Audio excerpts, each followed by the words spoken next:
hello အားလုံးကိုမင်္ဂလာပါဒီနေ့ကကျမရဲ့မျိုးသားကကျမတို့တာမီနီယာကို surprise တိုက်ပါတယ်ဆိုတော့ပါလဲဆိုပြပါမယ်နော်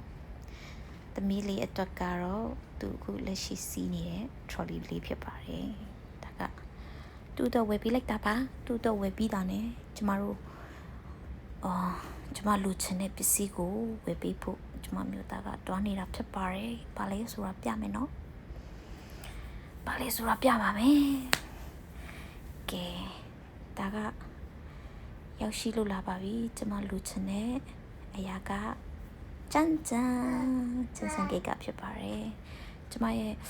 wallet ကလေးရမ်းကြပြီဆိုတော့အဲ့ဒါချစ်သူဘွားမှာပဲပေးတာအယောက်ကြတယ်ဒီတစ်ခါကျတော့အိမ်ထောင်ကြပြီးတော့ဘာကြောင့်လဲတော့မသိဘူးပေါ့နော်ကျမမျိုးသားဒီနေ့ကကျမတို့တာမီနီယာကို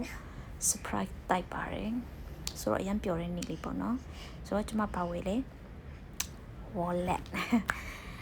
ကျမလက်ရှိသုံးနေတဲ့ဟာကလေးအရန်ကိုဆိုပြတ်တက်နေလို့ဝယ်ဖြစ်သွားတာပါဆိုတော့စာဆုံးကြည့်ပြီးတဲ့အတွက်အရင်ကျေးဇူးတင်ပါတယ် bye bye